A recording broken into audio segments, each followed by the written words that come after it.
Oh, wow, Laurie, I'm so excited to speak to you. It's a real delight to be able to speak to you because you're somebody that I've been following for ages, and I absolutely love the way you talk about all of the things, all of these what somewhat taboo subjects so easily and shamelessly, which is what I'm completely trying to do on this podcast. It's really about how we can, when we talk openly about things, that kind of dissolves the shame around it. Yeah, shame is not, by the way, it's great to be here. And I was just going to launch into my rant about shame. Oh, So, shame is not a true emotion. It was taught. It's yes. not like animals don't really have shame. I have a whole thing about this. So, I learned about shame from my golden retriever. So years ago, I lived in LA and I moved from one valley to another valley. I moved from the Conejo Valley to Simi Valley, which is the valley in LA. And when I moved my golden retriever, I would say shit, but I think where you are that you'd say shat. Shat up the whole place, like the whole newly carpeted, brand new structure, and peed on all the vertical blinds, like the day one. And I was going to work. I was in corporate then, and I was going to work. I had on my suit. I was coming downstairs, and I was like, "Oh my God, he has just ruined like my entire everything." And I started to like beat him with a broom. Like I just didn't know what to do. I was lost my mind. And I called a friend and I said, come over and take this broom out of my hand because I'm going to kill this dog. I love this dog, but he's just like ruined my investment, like everything. So my friend came over, he took the broom away, and like 2 seconds after the broom was out of my hand, the dog found a frisbee and came running up and was like, can we play? And I realized that the dog had no shame. The dog didn't know what he did. He had no shame about it. Only humans would be in therapy for another 50 years over doing something like that. Like if you did something like that when you were a little kid and your mom Yeah. said, why are you doing that? You would be in therapy still with Oh, the well, shame, with the shame of whatever it one, was that you did. But a dog picks up a frisbee and goes, let's play. Doesn't even remember like 2 minutes after the beating that there was anything going on except let's play. So,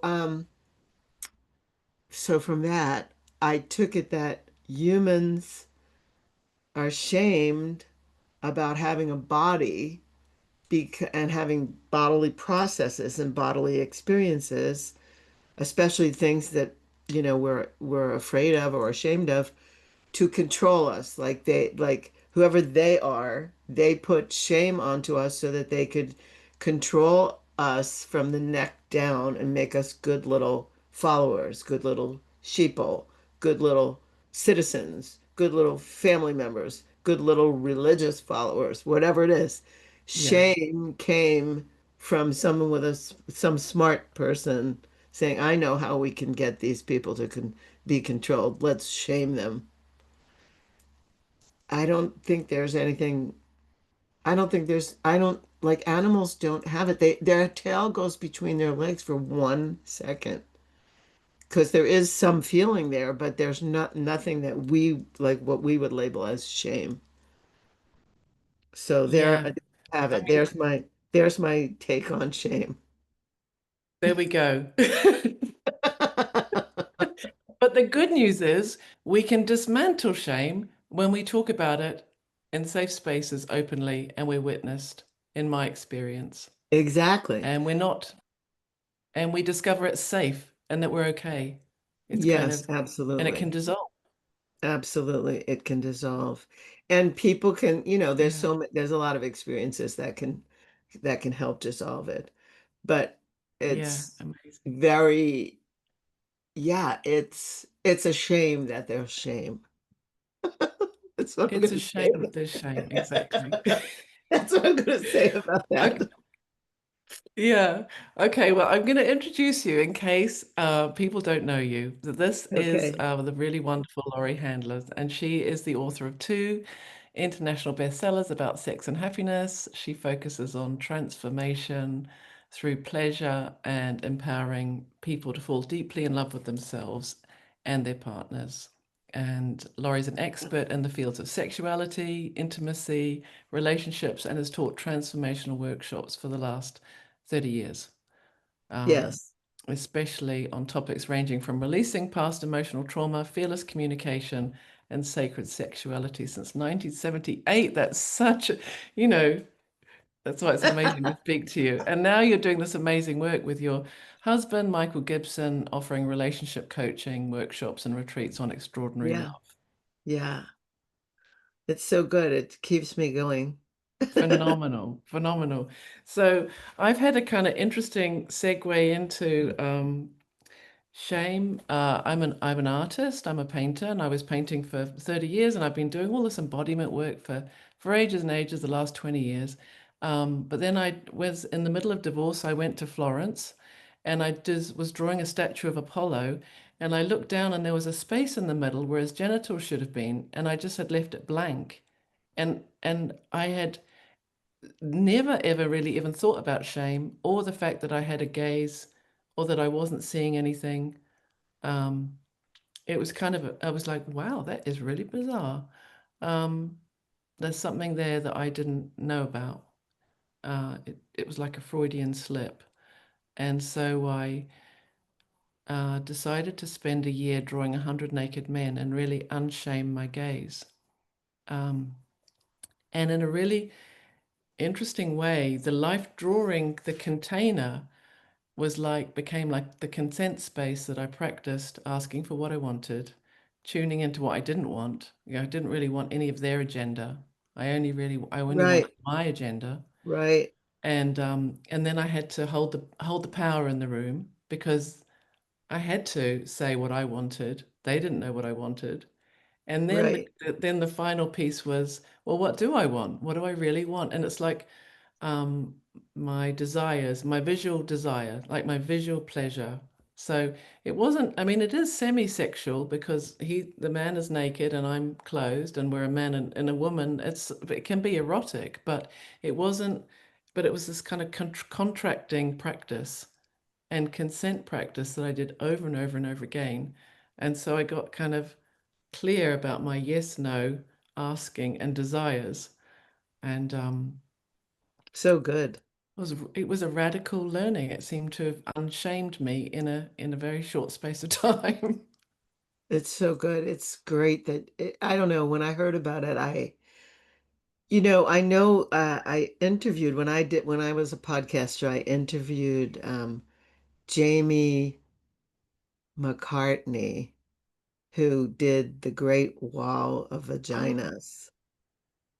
And so I he had a similar kind of experience, but that seems more socially acceptable. Like the woman's body has always been this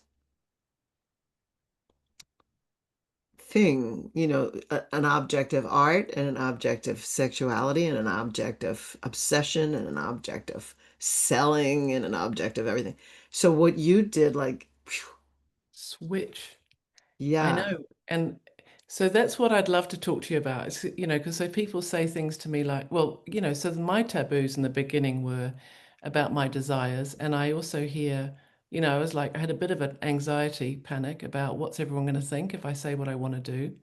And I hear now when I talk about what I've done, some women say to me, oh, um, I have no idea what I want. That is quite common. yeah, that's very common. That's super common. Um, so that's a conditioning. Yeah. That's a conditioning of female children to not go. I mean, it's still happening. Like for me, I thought it was part of my generation. I thought it was Yeah. like I was born in the late 40s. I'm a baby boomer, like a beginning baby boomer. And I was specifically told, don't win at bowling if you're going with a boy. Don't tell them directly what you want. Hint at what you want and what you need. Any girl who directly says, I want this, is seen as emasculating uh, a man or whatever. I mean, and like my mother taught me all these, manipulative, sideways ways of Yeah. saying and communicating, and like obviously it's still part of the culture. Like Yeah. women don't, if I say to women, what do you want? They tell me everything they don't want. Yeah. Yeah. But Well, I actually got one, I have one answer like that I think is somewhat universal for people in female bodies. They want everything, especially when they're in pleasure, to slow down. That's the one answer that I've been able to extract from okay. women over the years. When I do a women's panel, I say, men want to know what you want. What do you want? And they all look puzzled. And then they go, slow down. We want them to slow down. That's the only thing that everybody goes, yeah, they should slow I mean, down. it's interesting, isn't it? Because everyone's still waiting for someone else to figure it out and like proclaim it from the rooftops rather than it's such a fascinating thing. I mean, and I know I've read in your book, it's like you say, just start with the small things, figure out what shade of lipstick you want to wear. And I practice in the supermarket. What do I really want to eat? It's like somehow to practice with the small stuff. Yeah, and then be Is able to that say, is that what you listen, would yeah. suggest to people, like to women, to say, how do women who don't know what they want even begin? Yes, start with the small stuff like, yeah, lipstick and food, but then start a self-pleasure practice that enables, I say this in the book, the chapter in the Yes, book is called Please Yourself. And then I say, yes, women, you aren't going to like this because you don't know what will please you. You might know in clothing and the things that where you've been able to shine and be freely, like I know I like red. This is where you and I started the yes. conversation. I love red. I really, there was a time though, like my entire closet was all black. Okay. One, I'm from New York, so that's very New York. Two, it was just easier I was in corporate, I was on the road, like it was just easier to go, yeah, black suit, black boots, black stockings, black shirt, I could accessorize with a scarf. And then it was just like easier. I could just throw things into a suitcase. But then I said, I'm missing something in my life, color. I have to have red. So, um, please yourself is about taking these two things, these hands that are free and they don't break your heart and they don't cost anything, and putting them on your own body and figuring out, I like this. I don't like this. Yeah. I like this touch. I like this pressure. I like this speed. I like this feeling. I don't like this feeling. Like whatever it is, and then noting, witnessing, because the chapter before is Yes. witnessing what I like and what I could, if I could just get the words out to be able to say to another, once I'm clear that I Yes. like this, I don't like this. I can last this long. Like, I don't know if I could stand this much pleasure. Like, but yeah, just taking ourselves into our own hands and not Yeah. outsourcing. This is the big word these days, outsourcing pleasure. Yeah. It's like a it's like it's a commitment, Yeah, right? yeah, but it pays off. It's very good. It pays. It's like it because well, here's the other thing I found out. I think women don't know this. This is what I found out from my husband. Like I'm married in Yeah. October. It will be 2 years, and it's the first time I've Wow. ever married. So I married at I know, I age, love your whole story. I Yeah. married at 75. So I wait. I just didn't know what I wanted, and then I got met by somebody who met me, and I went, oh, I want this. This is what I want. Um, Yeah. but he told me, and this is like shocking. I was shocked. He told me that men never learn or talk about sex or touch, or even women, they don't talk with each other about any of it.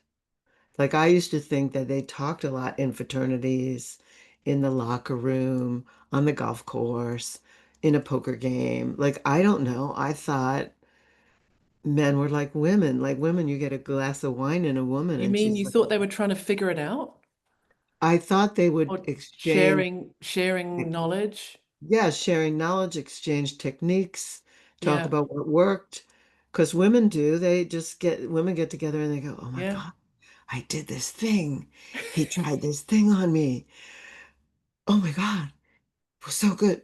Men don't talk. They don't learn. There's nowhere for them to learn about this. They don't, Wow. their fathers don't talk to them. Their um, So they used to have Playboy and Penthouse, and now they don't even have that. So they have porn, and they think that's educational, and that's not. Yeah. That's just entertainment, and that's addictive entertainment. Yeah. So that's what people in the porn industry have told me, who I've interviewed. So I believe them. Yeah. So they never, all they say to each other is, Uh, that cute girl, did you fuck her? Yeah. Was it good? Oh, yeah. That's all they say. That's all they say.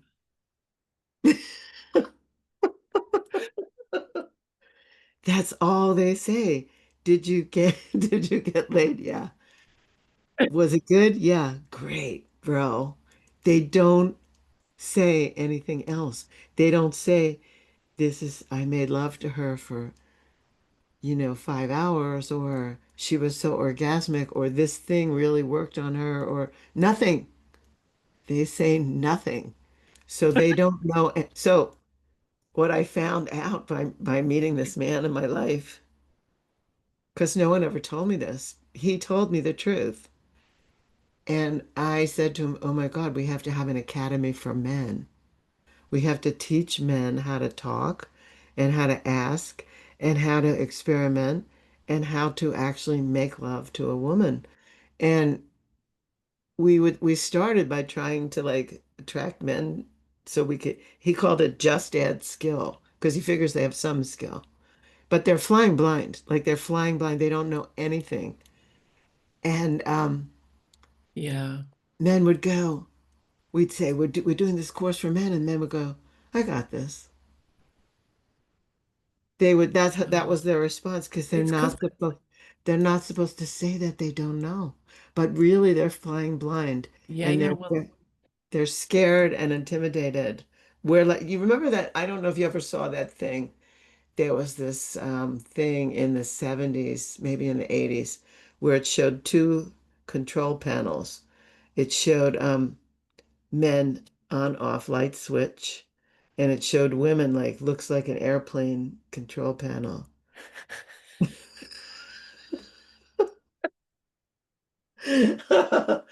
And then I found out that it's like that for them. They don't know anything. And whatever well, they do know, they learned from probably a good lover, somebody who yeah. actually told them stuff, maybe an Yeah, yeah. older woman. Absolutely. Absolutely. And it reminds me, in fact, that something that came up during this drawing project as well is that quite often the men um felt like there was this joy in being able to sit there and do nothing Yes. and be seen And but it Yes, was like because I asked them if to write, if anyone was willing to write me sort of, how it was for them. And that came up so many times, just this joy of being able to sit there. And the fact that in fact it was all I needed was them to sit there and do nothing. And how yes, satisfying that was for them. Because they yes, I always felt agree. this pressure to do something. They feel pressure to perform Yeah, and they feel used, like they have to perform well, they have to do it right, they have to make things happen for us, and they don't get to just be held or relax, or there's always like this performance piece that has to accompany them having genitals. And yeah, so, yeah, we do the same thing. Like if we do a class where we do sacred spot on men yeah, and we just like give to them and they don't have to do anything, they're like, some of them cry. They've never yeah, had an experience like that before. yeah. I imagine some of your men cried. Yeah, they did. There was that, and there was also sometimes when they could see themselves through my eyes, they could see themselves without their critical gaze. They could sort of access seeing something of their magnificence through my drawing, looking at the drawing, and they kind of went, wow, they had never seen themselves like that before, Yeah, like kind of sovereign. And it was like, yeah. So yeah, this is a two-way. It just showed me. It was like it was a lot of very special moments, kind of healing moments both ways. It yeah, felt like I'm so sure. Are you writing a satisfying. book? Yeah. Okay, I'm good. I mean, like you have to write the book. I'm I'm writing a book and I'm also really I mean, I would love to, it seems like a fairly fascinating container for me, like to use to help other women practice. Like, here's this really interesting space where you can, and it's safe, it's a consent space, and you get to ask what you would like to look at. And then the man can say, I'd like to look at that, or, the man can either say, yes, I'll do that or not, and then yeah, we draw them and it's like this permission to look. It's such a so good. yeah, We so have we have a ritual. I have two things to say. I have two rituals like that.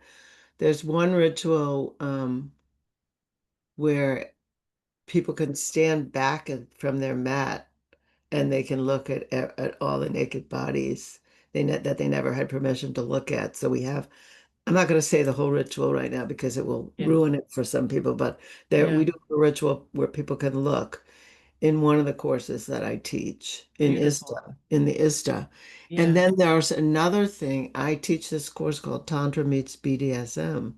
okay, And in that course, we not the whole course, but there's a piece in the course in BDSM practice called objectification, where a person could go in who's like afraid to be looked at.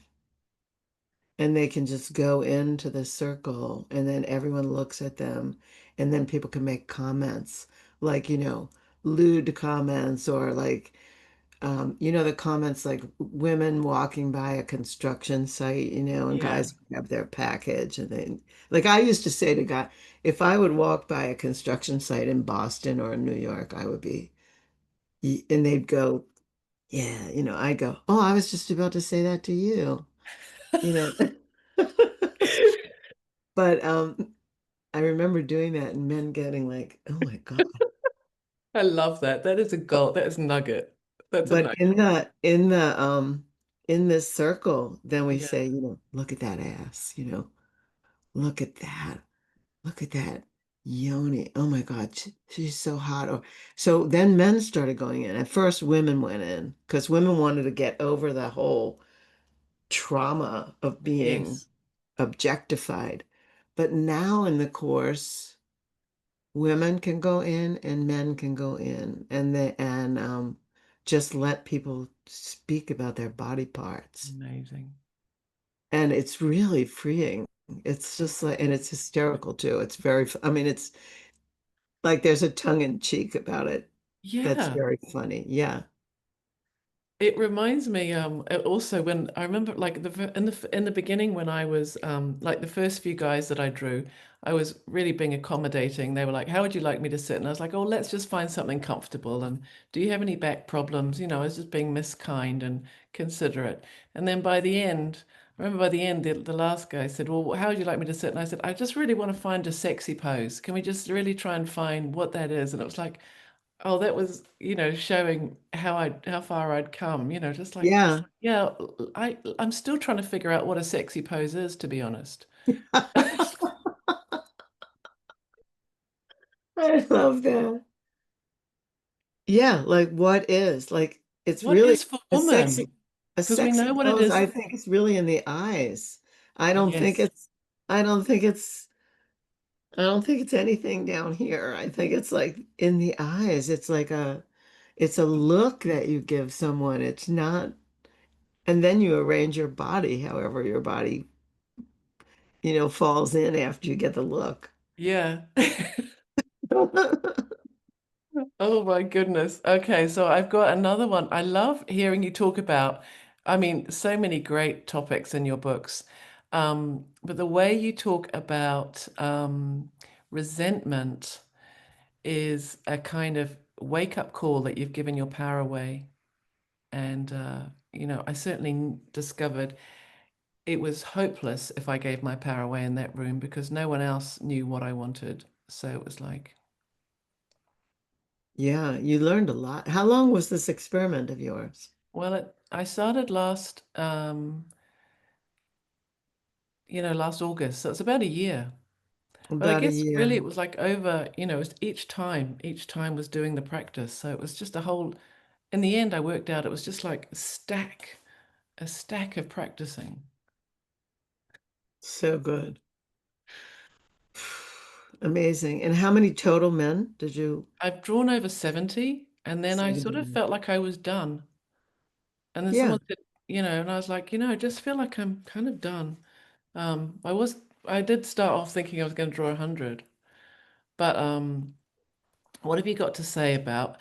I think well, there's a big taboo around power, and women think if I have power, I'm going to be masculine, or yeah, I'm going to be emasculating, but there's a new version of power in the you know understanding of power these days, and it's power over our ability to speak. Would you say? How do you? I'm in a big lesson about power. So I Okay, don't know. I don't know yet. I mean, I've always had personal power. yeah, I'm very little. Like, I don't know if you know that, but I'm like 5'1", okay, and so, I lost an inch, so I was 5'2", but big deal, and people meet me and they say like when I'm sitting down and then I stand up and then they go, "Oh my God, I thought you were 7 feet tall." And I go, "No, my presence is takes up this yes, whole room, but I'm little." So I've always had personal power. I had to develop that in my family because I didn't feel really safe in my family, even though they couldn't understand why I didn't feel safe, but I didn't. yeah, Um, but I learned about power, like possessing power in a system, yeah, by being on the board, what you'd call the board. It's called Council of ISTA. Like I learned, yeah, like the same people that I would interact with before I was on council. I just went off council, so it's like, but the same people some that I would speak to like the week before were now shaking when they were speaking to me during, and I'd be like, I'm the same me, like what happened here? I couldn't, it was, and my word would be taken so much further. And I learned so much. Now, I also learned that I've struggled with powerful men to a certain extent in my life because if there was something I didn't like what they were doing or I didn't approve of what they were doing, I would challenge it. I'm not the kind of person to stay quiet. And I found that in certain ways in this particular system that I was ignored, not when I was on council, but when I before. Yeah. Interesting. And I started like I have this imagery of knocking my head against a brick wall, like over and over and over again, like trying to go like, no, can't you see? And I realized they can't. There's certain things that men in power can't see. They just can't. It's like when I used to be at Landmark Education, we used to call it the water that the fish swims in. The fish cannot see the water. Okay. The I fish mean, just is in the water. The fish doesn't know that it's swimming in some substance that we have called water. yeah. So there were things that I would say to certain men, and I would see that they just couldn't see it. And I would say it over and over again. Like I'd ask questions. I would say no. This isn't personal. This is about like decision making and things like Yeah. that. And then one day I just went, the now I was on council. I was in a council meeting and I came back to the meeting after having one of these frustrating conversations with somebody who had been in power. And I said, I'm stopping. And they said, what?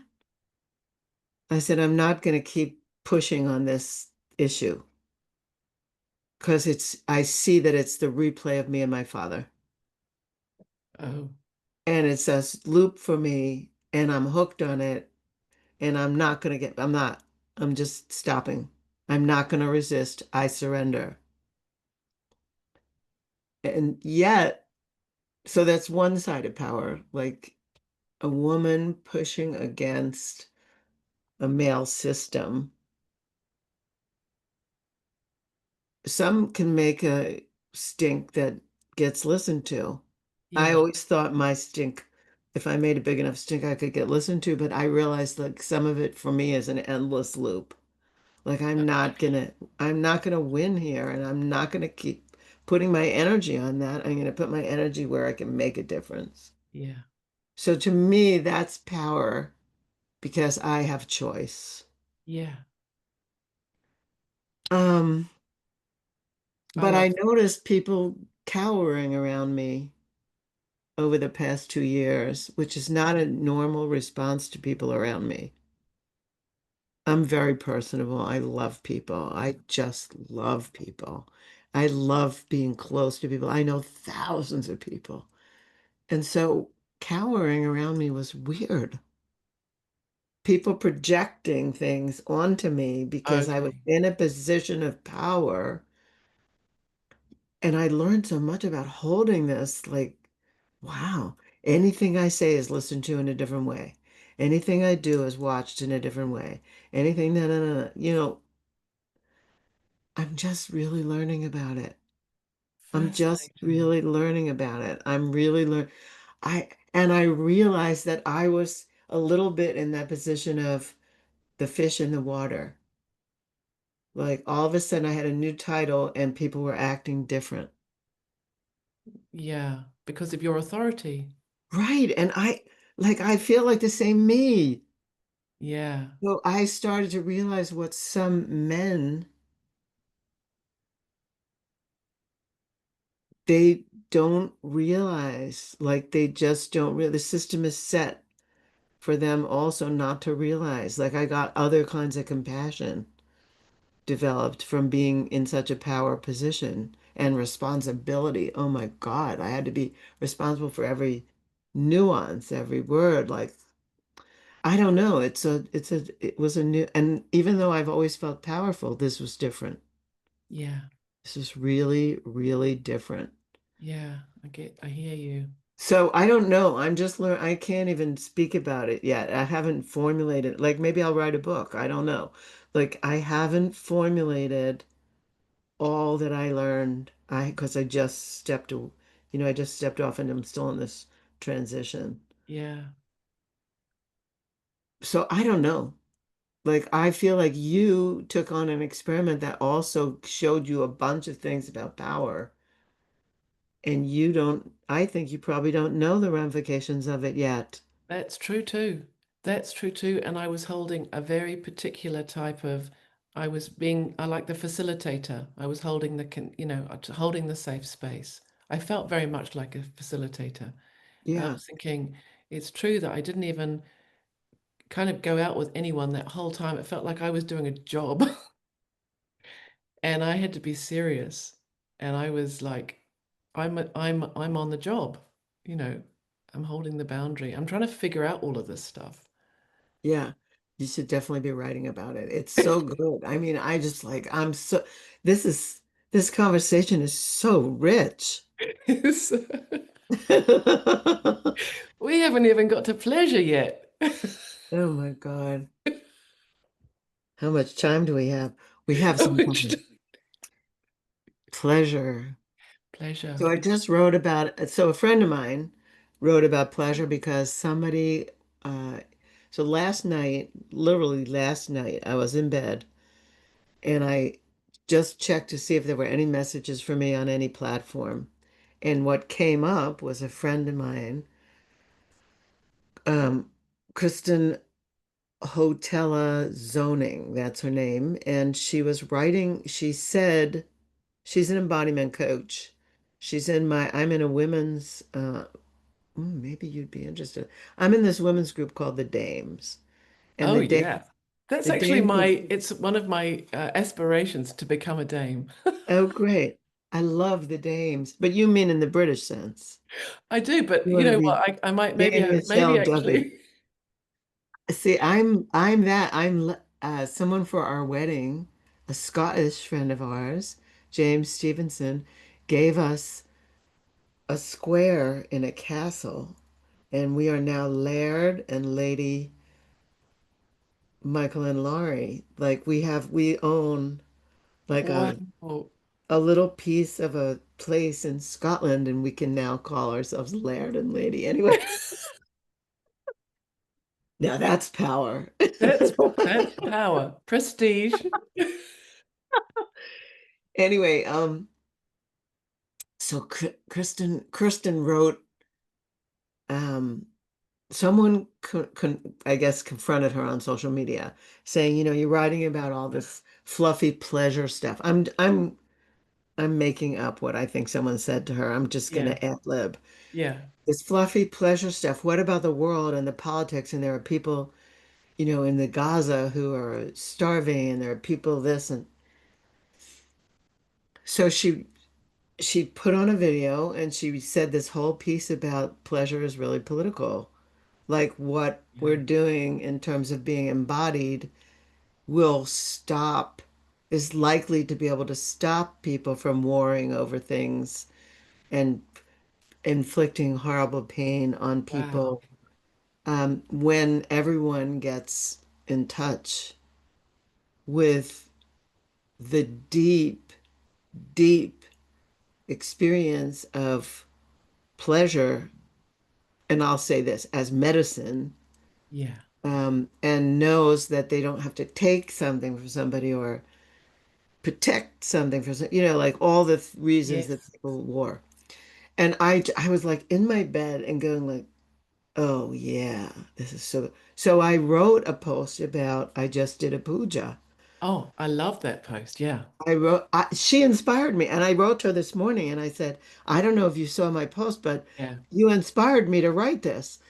30 people. Some had been in a puja before, some had never done anything. And they came and it was crowded. It was a crowded room in Phoenix, and it was the hottest day ever in this year in Phoenix. Well, I'm not going to say because centigrade and Fahrenheit, but anyway, it was a triple digit Fahrenheit day. It Yeah. was the hottest day of the year so far, and the AC wasn't really cranking, and people were in there. And I moved the men from station to station, and they had experiences like, of course, they had eye gazing, but there was almost no talking at all in the entire puja, so there was no blah, blah, blah. Yeah. There was just stand together and take hands, close your eyes, and sway and see what it feels like in your body to sway with another human, with a divine being. And then let go and sway. See what it feels like in your body to sway. And then take hands again and sway for the third time, just and see what that's like. And anyway, that was some things. Some of the things were like allow yourself to lean into the person, your back to lean into the person and just let them hold you. Don't do anything. So that was an experience for the men, Yeah. like the experience that you had because you were holding, your gaze Yeah. was holding them. And this was literally holding them. Anyway, at the end, people were weeping. People Mm. were weeping like it's a remembrance. It's a waking up, I think, Yeah. to who and what you really are, aside from the noise Yeah. and the conditioning and the, oh, I should, oh, I shouldn't, oh, can I? Oh my God, do I need permission? Shouldn't I? Blah, blah.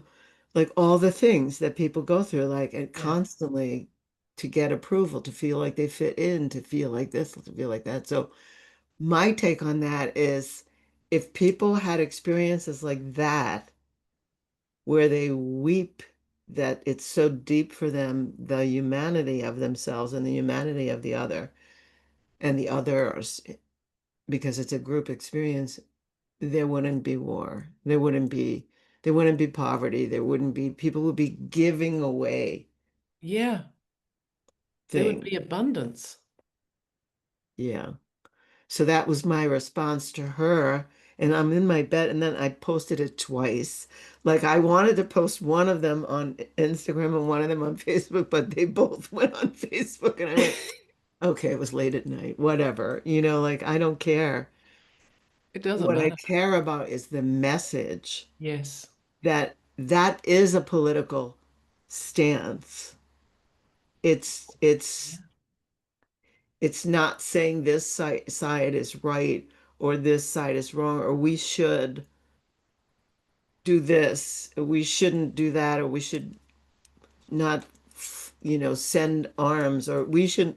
It's not that. It's that if I feel like this inside, and a group of people can feel like this inside,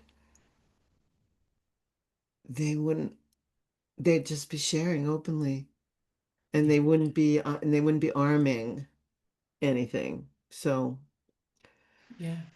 yeah, so that's pleasure. That's armed with pleasure. With pleasure. And I think there's a most amazing taboo that you talk about, about using the moment of orgasm to say what you want. I would love for you to talk about Oh that. yeah, that's called sex magic. Sex magic. Yeah, that's what that practice is called. That is saying your intention. So first of all, we go back to our very first sentences, which was, what do people want? Yes. They don't know. So first you have to get very clear on what it is that you want. Yes. Because if you focus on what you don't want, you'll get more of it. That's really kind of sobering for all the women who keep saying what they don't want rather than what they Yeah. want. Yeah. If you focus on what you don't want, your subconscious, they call it a teleological mechanism. It's the brain is really an interesting thing. And so notice if you buy a car, like you make the decision to buy a car. So I'm buying a Tesla. I haven't like looked it up yet or anything, but I know I'm buying a Tesla because my eyesight isn't so good anymore.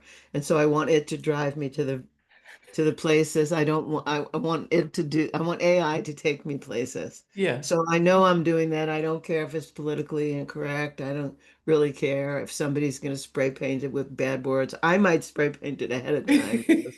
I don't care. Um, so once I make a decision to do that, then that's the only car I see on the road. Yeah. So that's called a teleological mechanism. It's a brain scanning for what it what is like to reinforce the thing. So Yeah. it's the same thing. If I say, I don't want this, Oh, I know I don't want this, I don't want this. The brain scans for the don't want it, for the object, the noun that isn't wanted. oh. Yeah. It's So, subconscious, but it's a crazy brain thing. yeah. So we have to figure out what it is we want and then focus on it. And the best way that I know to focus on it is to say it over and over again, to write it out, to actually even make a storyboard of it. Yeah. To what I used to make collages, and I love collages for messages. I used to do lots of messages with collages. I still have them. I made them in the 90s, but I still have them. And from time to time, I You take them mean out. messages for yourself? Like, Yeah, yeah, because I have this those is all what over I the place. this is what I want to live, where I want to live. This is how I want to be in love. This is how I want the person to care for me, like hold me. And I put when there were magazines, I mean, Yeah. I put those things on storyboards. Yeah. So that is to picture it and to say it and to allow myself to imagine it and then to let it go, not be attached, to let Okay. it go at the moment of orgasm. Like say it, feel it, look at it, but have this huge moment of pleasure and then to imagine the vision going at the top of the head and connecting, so going through the crown and connecting. So this is the Tantra part, going from Yes. the lower chakras to the upper chakras, Yeah. going through the crown and connecting with every orgasm that there's ever been in the entire universe. Wow. So I envision it as like a web Yeah. of orgasms, male and female, like all the orgasms that have ever been. So my intention when I put it out there goes to every orgasm that's ever orgasmed. That's very massive power. That is phenomenal. Thank you so Yeah, much for sharing that. That was you're gorgeous. welcome. And then, like that orgasm like has to have a build that can't that's the slow down. That's not the I can Yeah. get off in 2 seconds with my vibrator. That's Yeah. not Yeah. it's not that one. It's not No. that one. It's like, it takes some effort. Yeah. Yeah. Absolutely. Oh, And so maybe it much. just I'm takes just effort going to in check the slowing it all time. down. Okay. Well, I know that we are very close. Yeah. Um, and we haven't really even had a moment to speak about Tantra. But I mean, something that I love that you talk about is how we have a masculine and feminine side. And I know that this is sort of information in the world, but how we can learn to balance ourselves. But then it's kind of like, so there's four people in a relationship, not just two people. Oh, there's more. Oh, there's There's more. there's my yeah. If I'm in a relationship, there's me. I'm embodied in a woman's body. Yeah, There's the man I'm with. He's embodied in a man's body. Then there's his masculine side, his feminine side, my masculine side, my feminine side. And I'm not even talking about people who are gender bending or trans people yeah, or people who are experimenting with queer consciousness. Like there's all that in them, plus there's something else, something neutral or something different. And I want to acknowledge that there's that, and certainly in my world, there's lots of experimentation. But in heteronormative culture, there's those four, plus there's my parents arguing with oh his yeah, parents, and his parents arguing with my parents. Like there's those people, or even grandparents or caregivers. yeah, There's so yeah. many characters there in any given moment. Like, who said that? Or who am I? Yeah, yeah. My husband has a thing like, you can't make me. Like the minute he feels any kind of pressure, he has you can't make me. And I think to myself, is that 13? who is the you can't make me up against? Like it's not me. No. It's not a message to me, but he has that one. And Yeah. I have some other ones. I have the one which I just told you about with my father. You don't hear me. You're not hearing Yeah. me. So I repeat myself. I said it's called broken recording. I Yeah, broke yeah. the record That and one. he says to me, "You're broken recording me. Who do you think I am?" And I go, "Oh my God, I must have just made you into my father." Well, I was thinking of it in a kind of positive sense because today I was thinking, I was thinking about I have it's sort of how I speak to myself. It's like I don't know if this is true. This is just how it is in my mind. My masculine self, it's like, sweetheart, here's how I sort of talk to myself. Sweetheart, you figure out what you want. I'll ask for you. Because it's like I find the asking quite difficult, but it's like I also know I'm also practicing it because I know it's how I have agency in the world. It's like I know what it's like to dream and have a vision, but if I don't say it out loud, no one's gonna know. So, and it's kind of like the masculine part of me goes, I've got this, sweetheart. You just figure out what you want and Yeah, I'll, I'll ask for you, whatever it is. it's great. That's a very good one. Yeah, I think that's like it's important to call on all sides of that. I mean, Yeah. when I did ISTA, when I was a participant, I felt the strongest piece for me was the brotherhood ritual. Oh, I've yeah. got your back, brother, Yeah. and I got a sword. And I've had to take like, I have a sword. We all do. Not everyone Yeah. knows, but we have a sword in our Yeah. spine, which is the masculine part. Yeah. And I've had to take that out a few times and say to some people, I'm getting at my sword, brother. I'm gonna cut you in half. If I'm holding it and you got a choice here. Like I've had to do that, like the Wow. whole reenactment of that thing. So yeah, I think it's really important to know those pieces of us and to call on them, like you're saying, in any given moment that it's needed and necessary. Like for me, growing up little in New York, I think my masculine part is, some people had to tell me to stop fighting. That everything with me was like, looked like I was fighting something all the time. Yeah. And I had to go like, oh, I can relax. They've got this. I don't have to Yeah. have Yeah. Yeah. it. Oh. Oh my Yeah. gosh. I could talk to you all day, but I know Me too, you. I think you've got a hard stop. Yeah. Me Yeah. too, you. I just want to tell you, like, I feel like we've known each other forever, that we're sort of, cut out of similar molds, but different. Yeah. Oh, thank you. Me Yeah, too. it's And so good.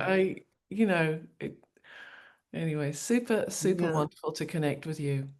Is it okay with you if I talk a little bit about what I have coming up or what Yeah, work absolutely. going on? Okay, great. So a couple things. For the past 10 years, mostly I've been doing ISTAs. Like ISTA kind of took over my life and co-opted me. It I let it happen and I'm not a victim to it, but I sort of in some ways forgot who I am, just ex instead of that, except for that. So I recently started, so my husband and I have been doing this extraordinary lovers piece. We've done it in Europe, we've done it throughout the United States, and we've done it in Central America. Um, and it's really developing. Like we call it now the extraordinary lovers method. And we've helped hundreds of couples Mm. like reconnect. Like in 2004, there was this article called DINS, Double Income No Sex Oh yeah. Couples. You're the only person who knows about that. I tell that to people and they're just like shocked. I I still have that magazine in that file cabinet back there. Um, so this thing helps people reconnect and really stay passionate with each other and honest. And we'll be doing that a bunch more. Like we're Amazing. doing a lot of online things. So I want people to like check out lauriehandlers.com. Wow. They can go to extraordinarylovers.com and they can find out more. And even singles who are looking for their next person or the person or whatever, we help them too because we found that people's pickers are off. Oh, well, yeah, I think my picker's off. So we help people get a better picker. Right? So that I want people to know about it because people are getting blown away and going like, "Oh my God, I never thought like that. I never realized that. I never." And so that we're helping them either stay in relationship or find the Okay, one they really amazing. want to Well, I'm find. definitely Yeah. going to be finding out about that one. Yeah. So that's one. And then the other is I started teaching Tantra again Oh, wow. recently. And I just like I forgot how profound it is to just teach Tantra. Doesn't have to do with boundaries and consent. It doesn't have to do with, this.